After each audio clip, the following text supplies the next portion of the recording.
Hi guys, can you hear me? Yeah, we can hear you, Joe. The stream's live now. Okay, so we're getting a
Matt, can you mute your mic?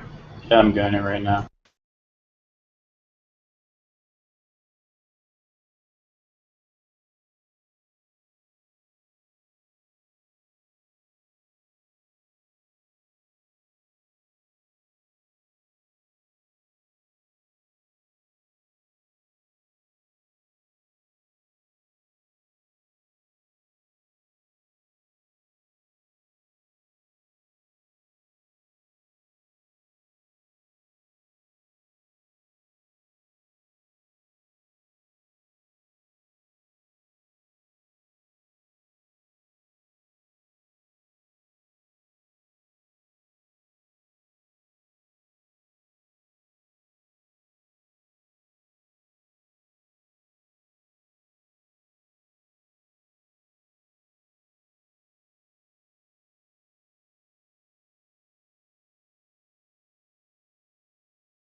Testing.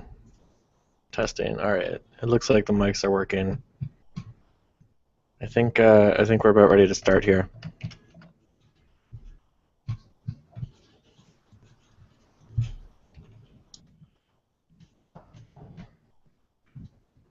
All right, Jay, are you there? Yep, I'm here. So let's get started. Thanks everyone for joining us today for a roadmap discussion. We have some pretty exciting new things to show you. Much of it has been based on your valuable feedback. So who's here? I'm Jeremy. I run business development at sendwithus. I've spoken to many of you on the phone before. Brad, one of the co-founders, is also on the line. He runs tech and product. Say hi, Brad. Hey, guys. Last but not least, Dylan is probably the fan favorite, is also on the line. He runs our support team and talks with many of you guys on a daily basis. Say hi too, Dylan.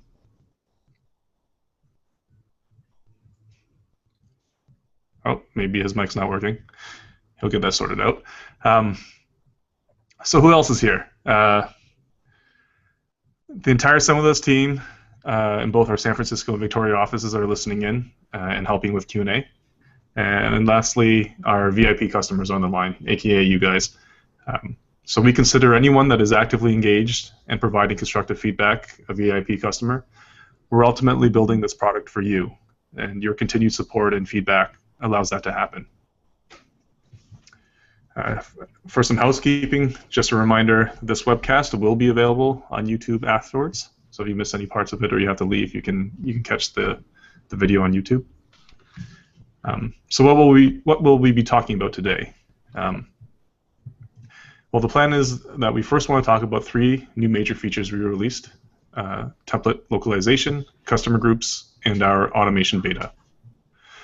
We'll then spend a bit of time on what we plan on working on in the future, and then we'll finish with the Q&A. For the Q&A, you can send your questions either via email, or you can open up the sendwithus app and start chatting with us using our live chat tool. All right. I just want to add there that our whole team is kind of standing by on our support channels and our live chat to kind of take questions and make sure that they get answered.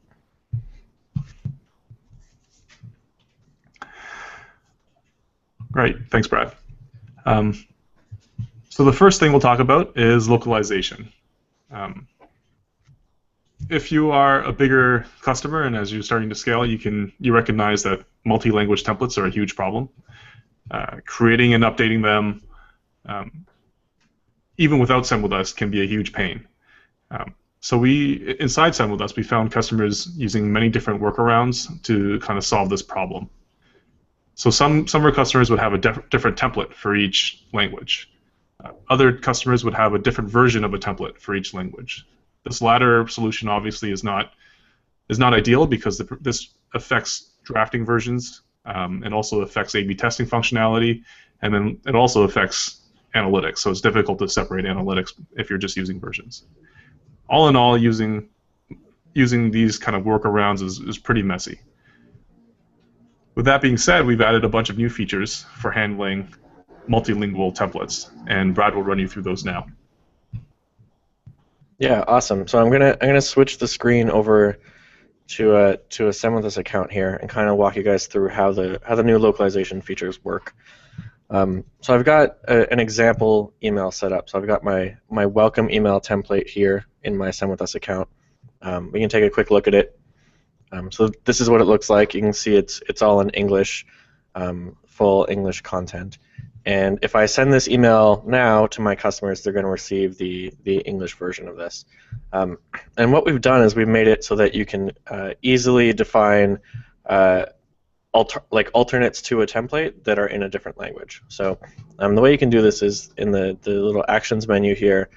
You can say add new language. And so let's say we want to add a Spanish version. So we're going to say like add new locale, add Spanish. And then suddenly there's 2 templates here available. One is my English one. You can see it's got English content, and one is my Spanish one here, And if we take a look at it, it also has English content because it copied the existing one. But the difference here is that I can actually edit them both individually. So if I want, I can go and I can edit my Spanish version, and I can change some of the text. So I can say, welcome in Spanish, just as an example. And we can save that, and then we can go back to our templates. And now I can see, if I look at my English version, it still has my English content. If I look at my Spanish version, it has my changes. So it's saved my changes, and now I have Spanish content. So now I have two versions of this welcome email. One is in English, and one is in Spanish. And I could let my product team or my translations team come in and actually, replace all the content in the Spanish version with Spanish content. And then I'd have, fully localized versions of this template. And then when you actually send these emails, you send them very much the same way you do now. So the welcome email still has this template ID that you can use in the API to send it.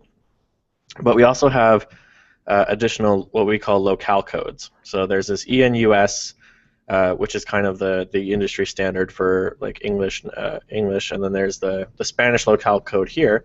And when you're making an API call, we've added a new parameter that lets you specify which locale, which localized version of that template you want to send.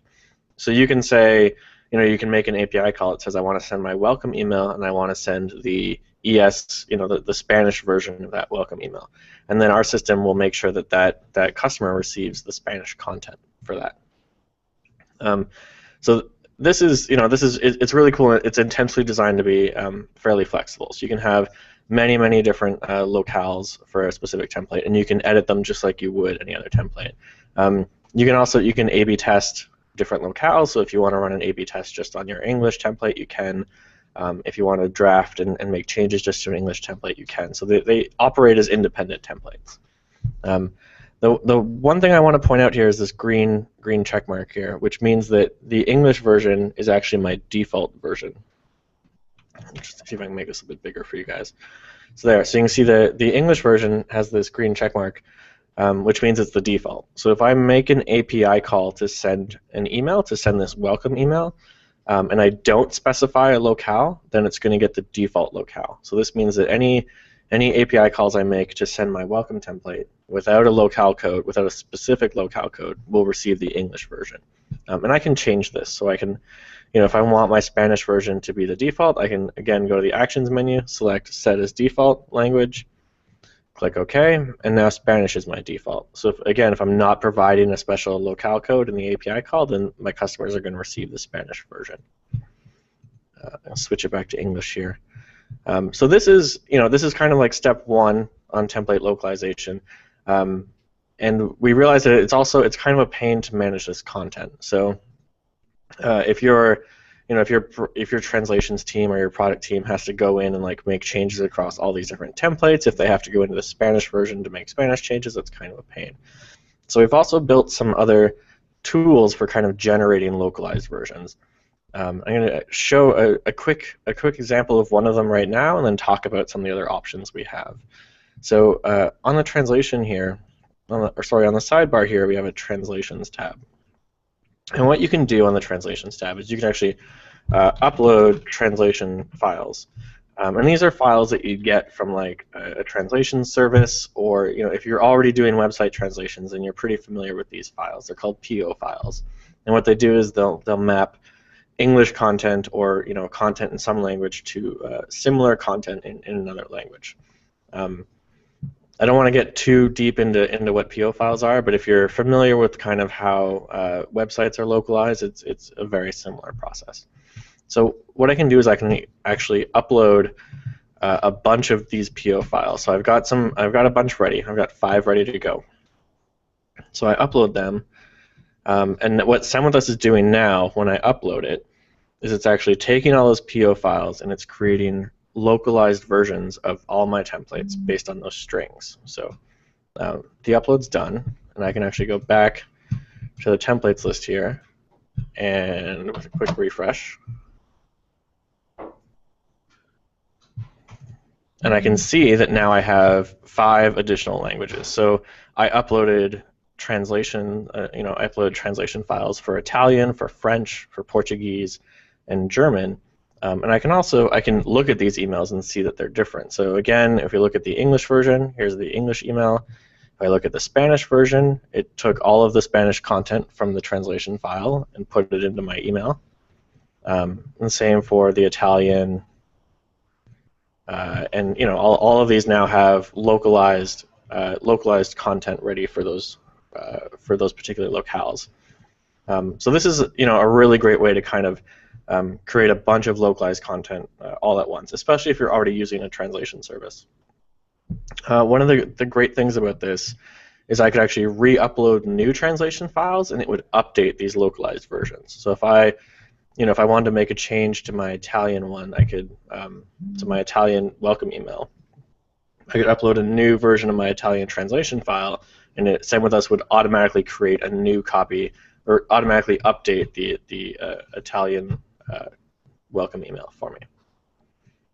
So that's just one of the ways that we're looking to make this a bit simpler. We also have two other integrations that we want to mention really quickly. One is with a company called OneSky. OneSky provides kind of really, really great self-serve translation services, and you can actually take a sendwithus API key and put it into your OneSky account, and then they will manage, they'll do all the localization management for you, so you can just do your translations in their product, and then they'll just automatically show up in your sendwithus account. The other really, really cool integration we have is with a more premium integration service called SmartLing. And if you're already using, you might already be using SmartLing for website translations or other sort of translations that you're doing.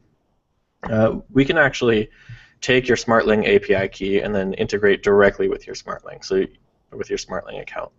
So you could say, take my welcome email, send it to SmartLing. I want it to be available in all these different languages, and we would integrate completely and seamlessly with your SmartLing account, and then those translated versions of that template would just show up as soon as they're ready to go. If you want more information on either of those integrations, just reach out to us, or if you have additional questions on localization. It can be a bit tricky to set up the first time, but once it's kind of all up and running, it's really, really cool and really seamless. So just reach out to support or Jeremy and happy to kind of walk through a more detailed demo. I think that's all we want to cover about localization right now. Great. Thanks, Brad. So the next thing we'll be talking about is a new feature we released called customer groups. So one of the goals of sendwithus is to eventually become the platform for all of your emails. Our segmentation tool was a step in that direction. So in segmentation, customers are sending different types of emails, maybe newsletters, maybe digests, based off of different properties that they're setting. So for example, they could, in segmentation, they could create a segment and query for the field weekly updates equals yes. So these properties are often poorly documented internally and very inconsistent. So like, is it weekly updates equals true? Is it weekly updates equals yes? Stuff like that. The other thing is that this is also data that is not used in the actual template. So you would never refer to that as a variable in your template, and it's more metadata about the state of that customer. So customer groups is kind of our first attempt at abstracting this data out, and it opens up a lot of cool things we could do in the future. And I'll let Brad talk about customer groups more in detail. Awesome. So the best way to talk about this might just be to show a quick example. So I'm going to pull up one of my customers here. So I've been sending some emails to Dylan lately. So I'll just go to customers and search and pull up Dylan. And here's Dylan's profile in my sendwithus account. And you can see that I've been sending him, I've sent him 2 emails in the last couple days. His deliverability status is good, so his emails have been getting through. And if I look at the data that I've been adding to Dylan's account, this is where it gets a bit interesting. So I have, typical kind of email data like a first name or a last name. but I also have weekly updates. Yes, and this is what Jeremy mentioned, and this is what we see a lot of our customers doing. So what they'll do is they'll set these sort of categorization or flag properties on their customers. In this case, weekly updates equaling yes means that Dylan wants to receive weekly updates from us, and I might set that to no if he decides to unsubscribe, or false. There's another example of this here with the has purchased variable. So you can see, in this case I've set has purchased to false. Again, this is an indicator of like what sort of emails Dylan wants to receive and what sort of state he's in with my product. And what we find is that a lot of our customers are kind of building these ad hoc flags like this, and it can be really, really cumbersome. So, like Jeremy was saying, is it true? Is it false? Is it yes? Is it no? Marketers and product teams that are using sendwithus aren't really sure how to interact with these different flags. So what we wanted to do was kind of productize this, and what we came up with was what we're calling customer groups. I'm going to go on the left here to kind of start with groups. So again, on the left under customers, I can go to groups, and this is all live now. So you could actually do this in your sendwithus account right now if you guys wanted to. So I've got two groups set up here.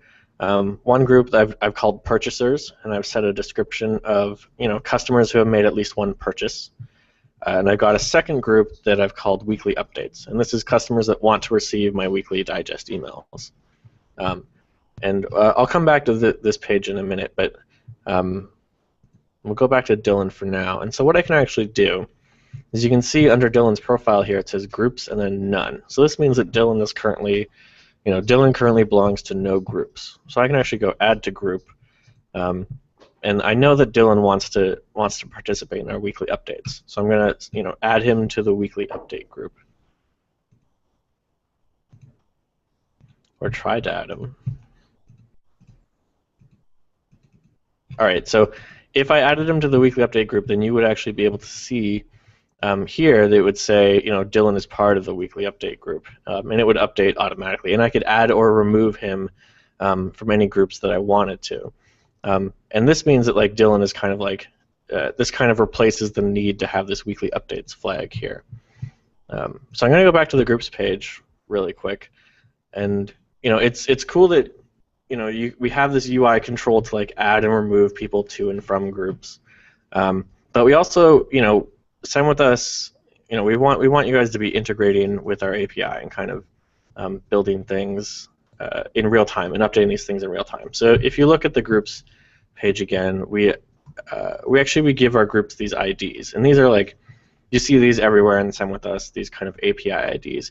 And what this means is that there's full API support for groups as well. So you can create a customer, you can send a customer an email, and in those API calls, you can also add and remove those customers to groups, to and from groups. So a great example of this might be, if a customer comes and signs up for my web page, I might send them a welcome email, welcoming them to my product, and then I might also add them to a weekly update email, or I might ask them, do you want weekly digests from us? And I could add them to that group at the same time. And then where this gets really, really interesting, and where we kind of where we think a lot of our customers will find groups helpful, is in the segmentation tool here. So I'm gonna have this segment from earlier. We'll create a new segment here. So what we've done is we've actually added a new way to segment your customers, and it's based on these customer groups. So I can go add new rule, group rule, and I can say, give me all the customers that belong to or do not belong to. Those are my choices. In this case, I'm going to pick belong to weekly updates, and then I can preview results. And so I can see here that a bunch of my customers belong to my weekly updates group. And so this gets me the full list of customers that are currently in this group. I can save this segment. I'm going to call it weekly updates. And then you can see here that I have this segment now that's, weekly updates is all of my customers who belong to that group and then I can send them emails whenever I want. So I could, send them an email through the API. I could send them an email through the UI, but I could make sure that they're getting those weekly update emails through the Send With Us platform. And then as long as I'm maintaining which customers are in and not in that group, then I can, make sure that the right customers are getting the right emails at the right time. I want to add here that we've intentionally made groups pretty flexible. So the segmentation and the weekly updates is just one way that we kind of see customers getting value out of groups. But we really want to see what our customers start doing with them, and it's just, you can think of it as a general way to categorize and kind of group your customer base, and kind of use that information to decide what emails to send them when. So we're really sort of excited to see what our customers do with this. I'm going to turn it back over to Jeremy now. Thanks, Brad. So the last feature we'll be talking about is something we're really excited about, and that's our revamped automation section. So if you haven't noticed, automation has been a really, really big focus for us lately, and we're excited with where we're at and where we're going. So for a bit of background, we've always gotten feature requests for branching drip campaigns based on logic. So for example, if someone clicks on this, then take them off a drip campaign, this particular drip campaign, and move them onto another drip campaign. We always push back on that just because we wanted to make sure we got the underlying fundamentals right. So that's a really flexible API, making sure that you could at least build that email workflow with the API. So now that our API is solid, we can really take off and start building some more advanced functionality, especially in automation. So in automation, we always had a very primitive form of this with our Stripe integration. So for example, we get a Stripe event of a charge succeeded event for a credit card, and you can use that event to send an email. In January, we launched an official segment.com integration. So we would receive a segment.com event, and you could use that to send an email. So for some more background, segment.com is essentially an event aggregator. You can define custom events from your website or your app on Segment, and then they send those events onto their different integrations. So that was launched in January, and we have since expanded this to include email events as triggers, so opens and clicks, and in addition to the new triggers, we even have more actions for you now. So it's not just sending an email, but you can do some more things inside the app, and Brad's going to run you through that now. Awesome. All right. So again, the best way to kind of talk about this, the new automation stuff, is to just kind of show you guys different examples and different use cases. So what I'm going to do is I'm going to go to the automation tab, or the automation page here in the app. And again, this is live now. So automation is available to everyone, and it's currently in beta. So we want to kind of see what people do with it. And we're going to be making lots of improvements over the coming weeks. But we wanted to make it available as quickly as possible. So again, if I go to the automation tab here, I get my automation triggers page. And what automation lets me do is, like Jeremy was saying, it lets me tie specific events that happen with my customers to specific actions within Send With Us. And it's not necessarily like a send an email sort of action. It might be activated drip campaign. It might be deactivated drip campaign. Different kind of actions that can happen inside Send With Us. So my automation triggers page just kind of lists all the triggers I have set up.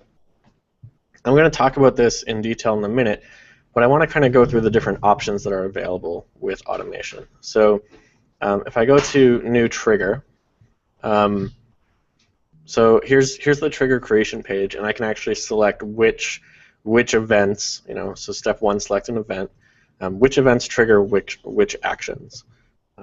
And so we have a bunch of different options here. So the first option is an email event. I don't know if you guys can see the drop down, but there's a couple different options here. So email event is one of them. And I can pick an environment, so I'm going to pick my production API key here. And what I can do is specify which template I think the event's going to happen on. So for example, I'm going to pull that welcome email that we translated earlier.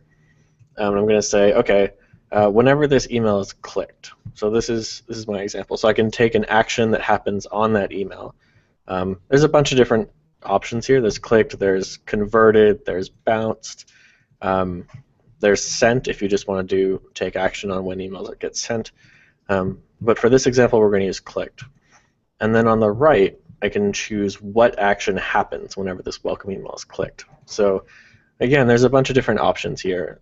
One option is to activate a drip campaign. A second option is to deactivate a drip campaign, and I can select the drip campaign I want to deactivate. I can also send an email. So if I want to send someone an email anytime they click my welcome email, I can do that through automation. And again, I can pick the template I want. So maybe I want to send them, thanks from our CEO every time they click the welcome email. There's also an option here to send emails only once. So if you want to send an email only the first time an action happens, you can do that.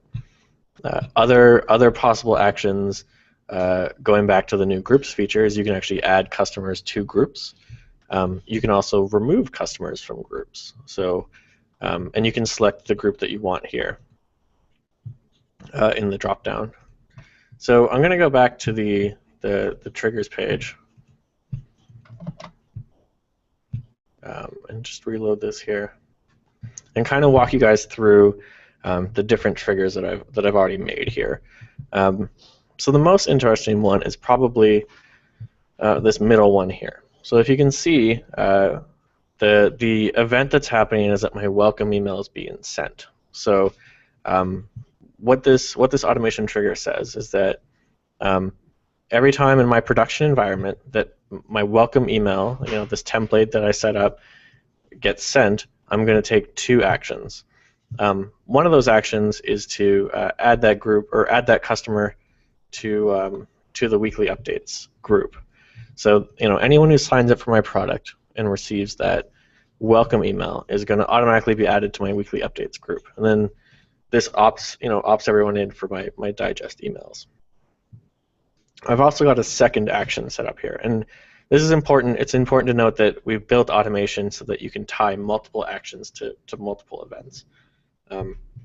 So I've got two actions actually being triggered from my welcome email being sent. So the second action here is to activate my onboarding drip campaign.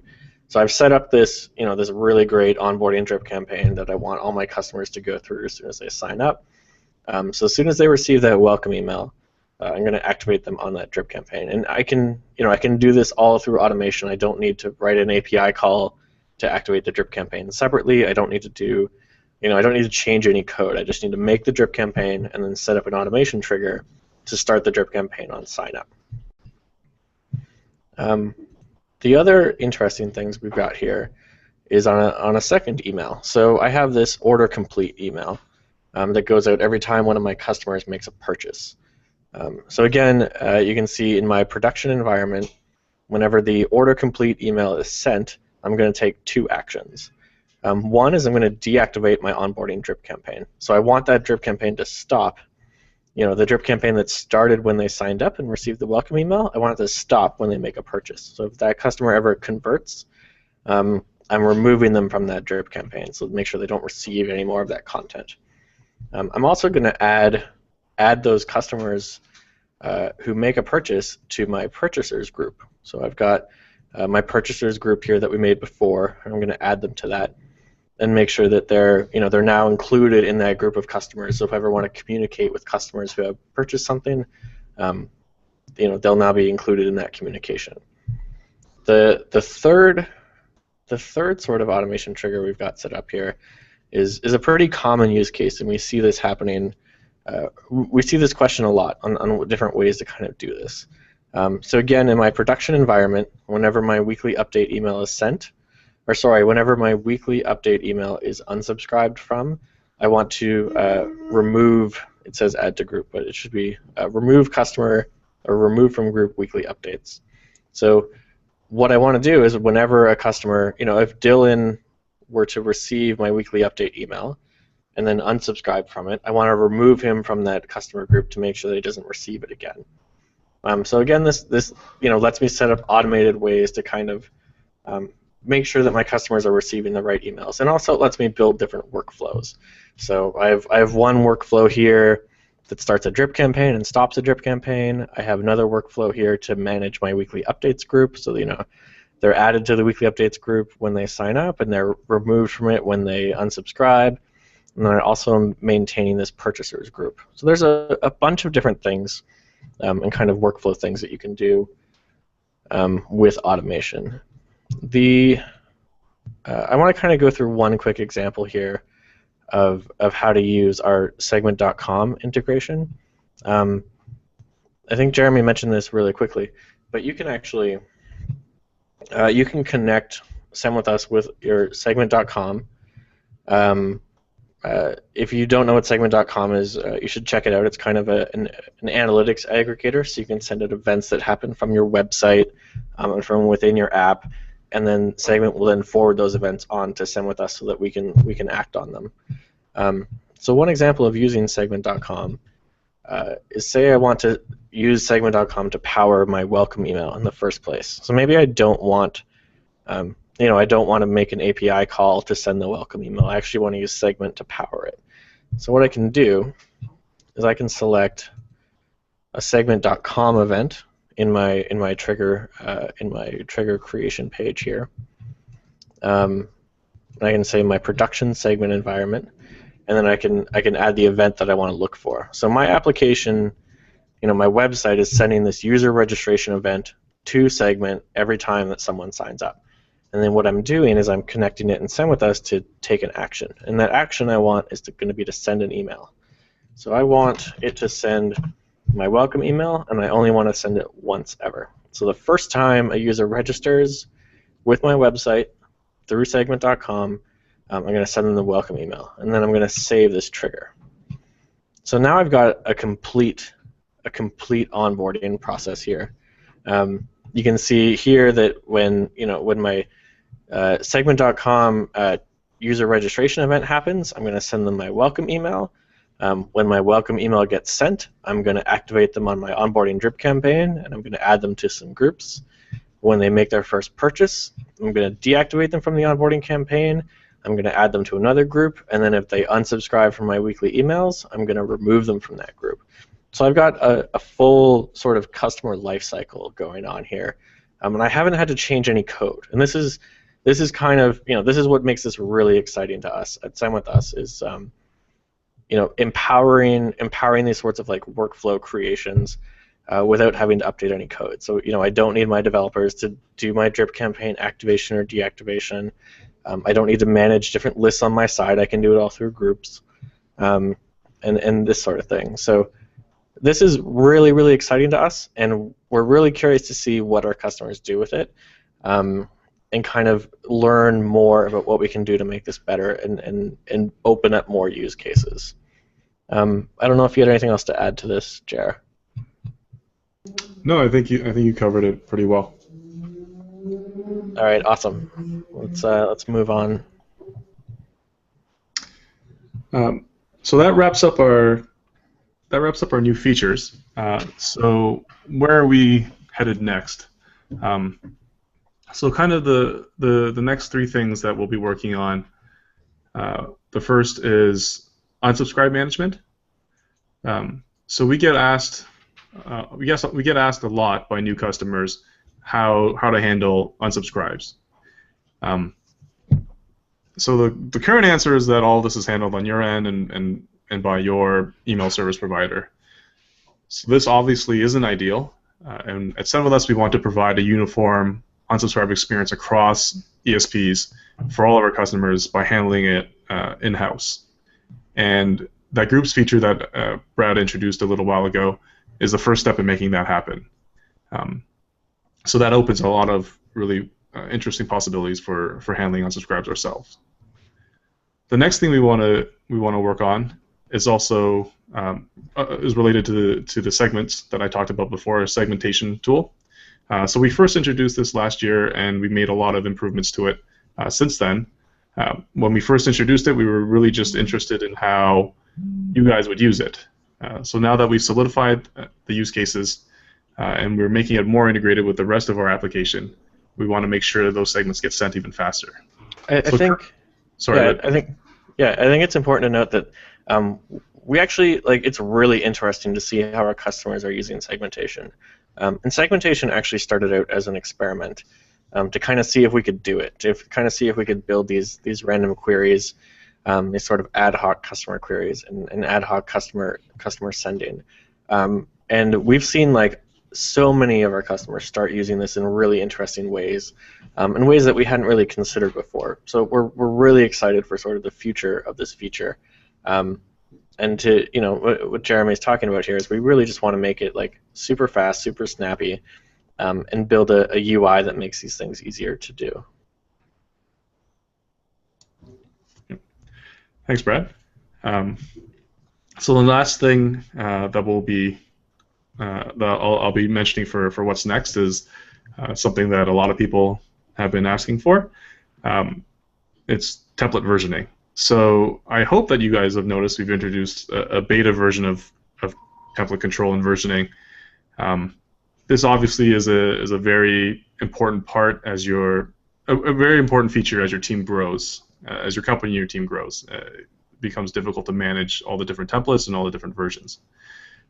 So currently, when you're creating a new version of a template inside sendwithus, you have the option of picking the version from which you want it cloned, and you also have the option of picking the point in time from which you want to clone.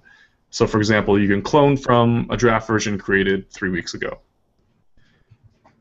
So we want to improve this experience and eventually introduce full versioning and full edit history, and also possibly diffs, so who is changing what.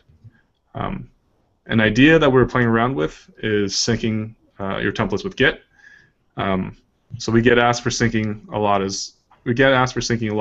as well. We built some tools around this, but it's not yet a first-class citizen in sendwithus. Yeah, I think template versioning is, again, it's one of those things that we get asked for a lot, and it's something that we're really, really excited to be building. And we just want to make sure that that as we build it, that we're building the right thing. So again, feedback here is really important. What do you guys want to see when it comes to template versioning, and how can we make sure that this is ideal from everyone's perspective?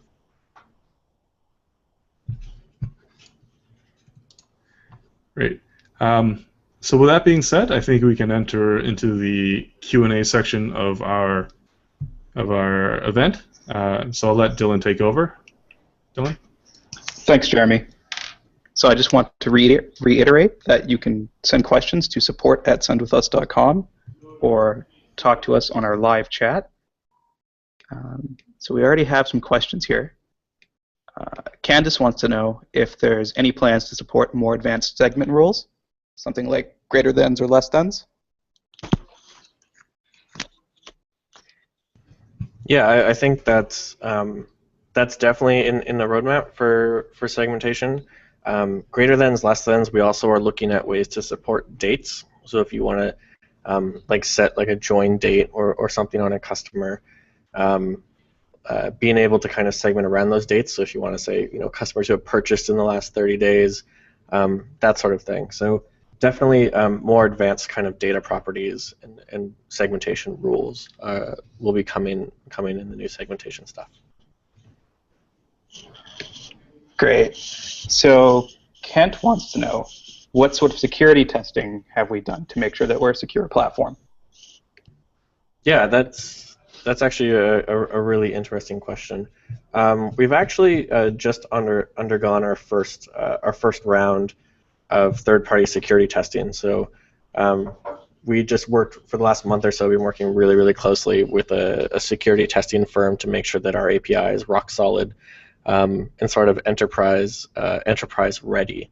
So if you have specific questions around security, you can email support or get in touch with us, and more than happy to kind of get on the phone and talk through the details there.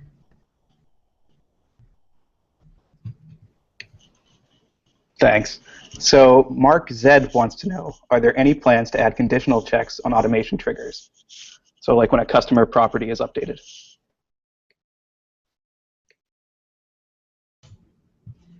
Yeah, I think that's sort of a natural progression for automation, and that's one of those things that we want to make sure we're building the right way. So an example of this would be, if a customer receives my welcome email and they're part of a specific group.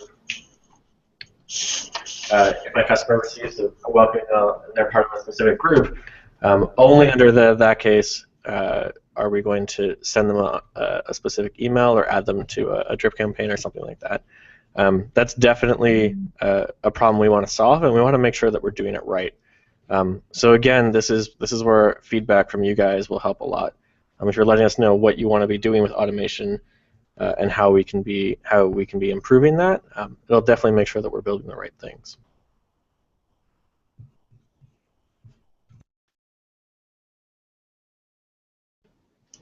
Awesome. So Siva wants to know more about our groups and unsubscribes. How are we going to leverage groups with unsubscribes?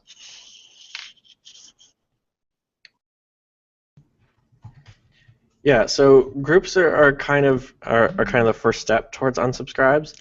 You can think of groups as customers who have kind of opted in to receive particular emails. So that's kind of how we see unsubscribes evolving out of groups. So you might have a transactional email group of customers who have opted in to receive transactional email or more marketing emails or different notification channels, that sort of thing.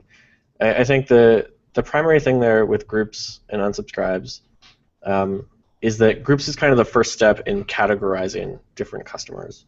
So creating groups of customers that receive a particular type of email or have performed a particular action in your website. And unsubscribes is kind of a more specific and kind of natural evolution of that. The other interesting thing that I wanted to touch on, and we didn't actually mention this in the demo, is just adding unsubscribes to emails is kind of generally pretty painful across the board, especially if you're editing templates inside sendwithus. Making sure that you've got the right unsubscribe email, making sure that you are you're putting the right link in the right email, and that you're not blocking that customer from receiving more important emails. That's one of the other problems we want to solve too. It's just kind of like unsubscribe link management, and making sure that all your emails have the appropriate level of unsubscribe attached to them.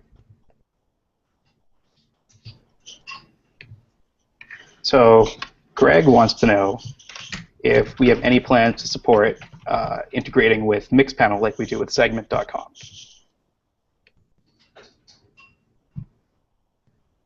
That's definitely interesting. I think something we've seen our customers do is actually integrate Mixpanel with Segment, and then sending Segment events, sending Mixpanel events through Segment to us.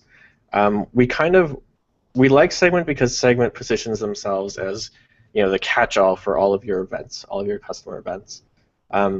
So we encourage all of our customers to use Segment as much as possible, and then moving on from that, we might not integrate directly with Mixpanel, but we might create kind of a generic way to maybe receive webhooks or events from third-party systems, including Mixpanel and other systems as well.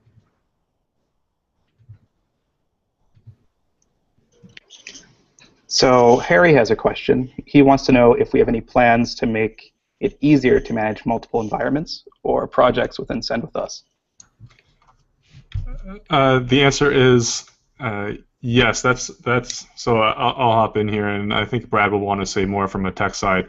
But I know our devs are very passionate about that kind of thing, and being able to have a better testing environment, better staging environments, and essentially just improve that whole side of things. Because I know that's really important for a lot of our enterprise customers. So Brad. Yeah, I think email testing is a really big one, and a really big problem that we want to be solving. What we see is like a lot of our large customers have multiple staging environments or multiple QA environments, and then they have developers that have their own sort of private environments that they want to be able to test email changes and test API calls from. So what we're doing there is we're looking to see what other great API products that our team likes and see how they kind of solve this, and see what we can do to make this to make that experience much better. I think we have some features around this now, so we have multiple API keys that that have different behavior attached to them. And you can use some API keys in development environments and some API keys in staging environments. We also have different ways to flag flag template versions as like testing, so you can make sure some API calls send this version, some API calls send this other version. So we kind of have the beginnings of like proper testing environments and really great staging and QA processes. And I think we're looking to build upon that in the coming year, and just make it really seamless and make it super easy to test new changes before they go live.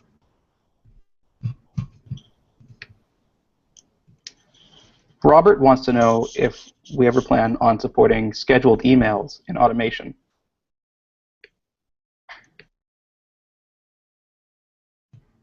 Yeah, this is something we get asked about a lot, and I think automation is sort of the right place for this. We're thinking of ways to kind of maybe use a timed action in automation to trigger specific things or to trigger specific sends. This is one of those things that's kind of a natural evolution of automation and where we kind of see it going. I think we want to make sure that we're building the right things here. Like Robert, if you have a specific use case that you're looking to cover, I think we would love to have a separate conversation and make sure that our thoughts sort of align with what you're thinking in terms of scheduling.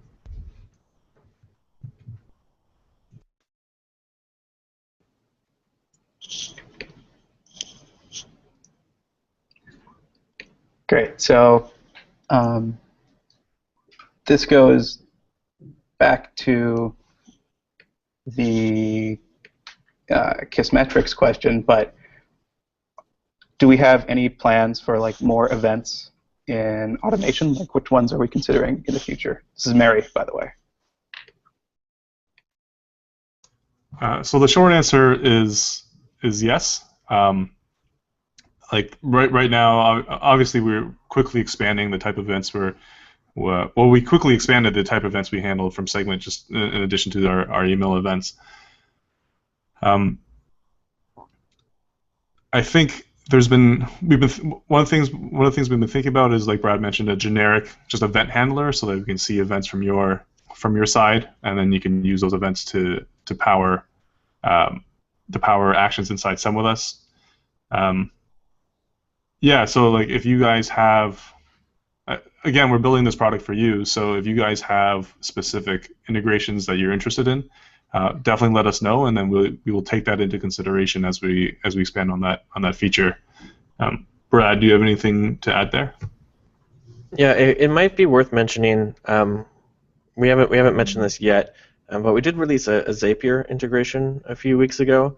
And Zapier kind of lets you connect different services and different integrations with other integrations. So you can actually you can take something like a Mixpanel or an integration event from some other service. I'm trying to think of like really good Zapier ones, but like a Google spreadsheet, for example.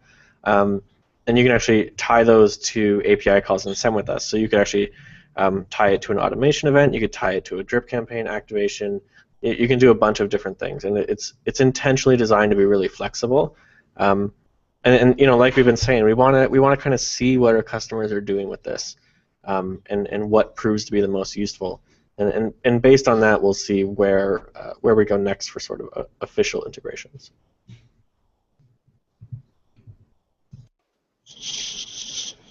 Thanks, Brad. Noah wants to know if event triggers send a template immediately. For example, send X on click, would the template get sent right away? The answer is yes, but you can also put a delay on it by using drip campaigns. Dylan, can you go through an example? Yeah, sure. So you set up your event, welcome email 1 or something, and then you set the event trigger to click, and then you set the action to be send email. So the next time somebody clicks that email, they get sent another email. Pretty simple.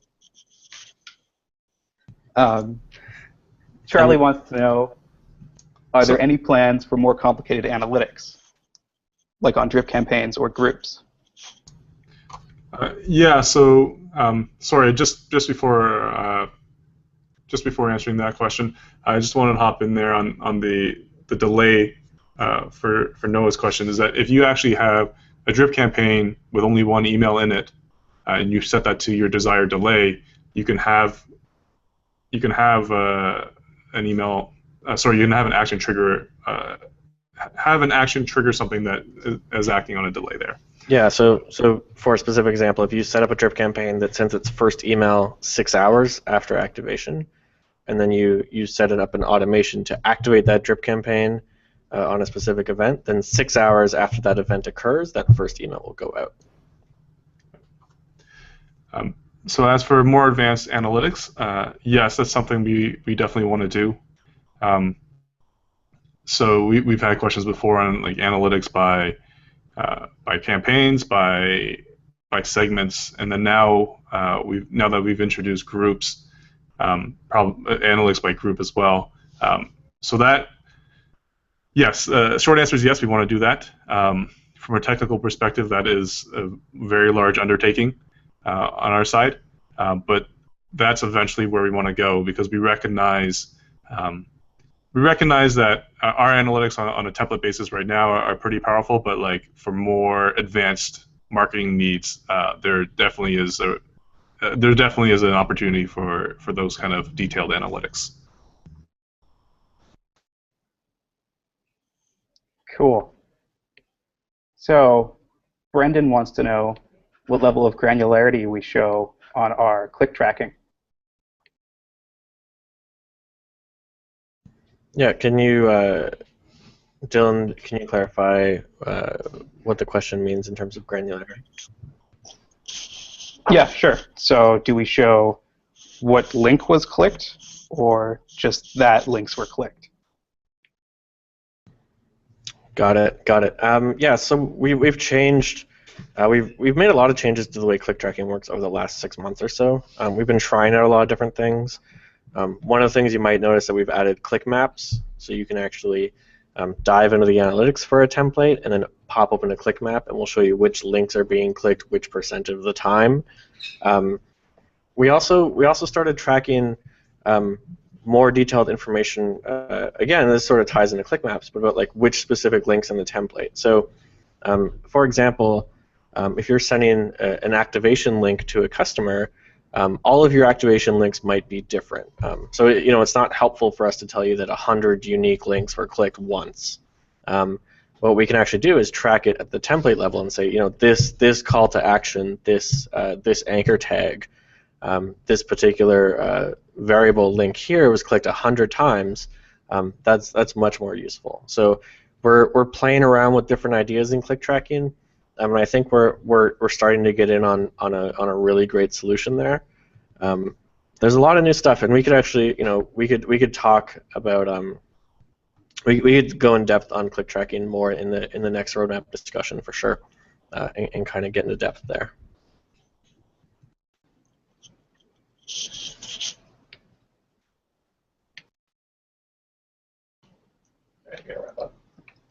Thanks, Brad. So that's it for our Q&A. Let us know what you thought. Go to bit.ly/swoo/roadmap-2015. Let us know what you want to see more of and what you liked. I'm going to pass it on to Jeremy to close out. Yeah, thanks, Dylan. And thanks to everyone again for watching. We hope this was helpful, and we hope that this leaves you with some ideas on how you can improve your email workflow and your customer lifecycle. So yeah, again, we love hosting these. We love building this product for you guys, and so your feedback is super, super valuable. So once again, thank you, and cheers.